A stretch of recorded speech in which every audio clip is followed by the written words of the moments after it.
আটা দিয়ে বানানো যাবে ফুলকো লুচি। প্রতিটা লুচি এরকম ফুলকো হবে, আর এটার উপরটা হবে অনেক ক্রিস্পি আর ভিতরটা সফট।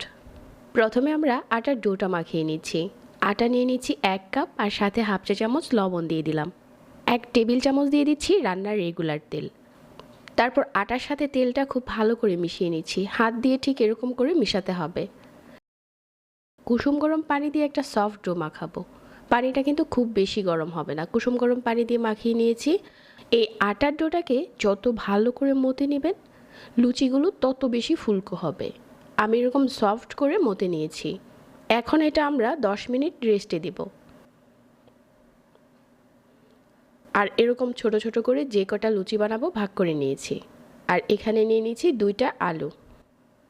এখন এই আলুগুলোকে কিউব করে কেটে নেব।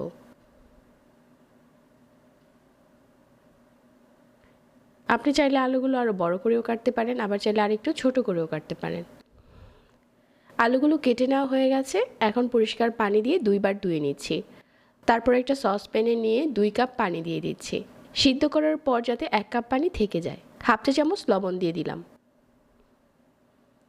তো আলুগুলো সিদ্ধ হয়ে গেছে আর কিছুটা পানি রয়ে গেছে। ঠিক এই পর্যায়ে হচ্ছে চুলায় আরও একটা কড়াই বসিয়ে দিয়ে 2 টেবিল চামচ রান্নার তেল, 2টার মতো শুকনা মরিচ আর হচ্ছে 4টার মতো কাঁচামরিচ দিয়ে দিলাম।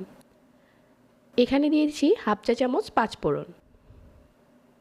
পাঁচফোড়নটা যখন কিছুটা ভাজা হয়ে গেছে, যে আলুর মিশ্রণগুলো আগে থেকে সিদ্ধ করে রেখেছিলাম এটা এখন ঢেলে দিচ্ছি আর নেড়েচেড়ে মিশিয়ে নিচ্ছি। লুচির সাথে পরিবেশন করার জন্য এটা এখন একদম রেডি। যে ডোগুলো আগে থেকে রেডি করে রেখেছিলাম এটার উপরে অল্প একটু তেল লাগিয়ে এখন হচ্ছে পাতলা করে লুচিগুলো বেলে নিতে হবে। যতটা সম্ভব পাতলা করবেন, পাতলা করলে হচ্ছে লুচিগুলো ফুলতে সুবিধা হবে। এরকম পাতলা করে বেলে নিয়েছি। আর তেলটা খুব ভালো করে গরম করে তেলের উপরে ছেড়ে দিতে হবে, তাহলে দেখা যাবে যে ফুলে একদম উপরে চলে এসেছে। এভাবে করে লুচি বানালে যত বানাবেন তত ভালো লাগবে। এখন এই লুচি আপনি যে কোনোভাবে পরিবেশন করতে পারেন। এটা খেতে এত টেস্টি হয় আর দেখতেও সুন্দর লাগে। লুচিগুলো পরিবেশন করে নিয়েছি। খুব সিম্পল রেসিপিতেই এই লুচি আর আলুর দম বানানো যায়, যেটা কিনা আমি আজকে আটা দিয়ে বানিয়েছি।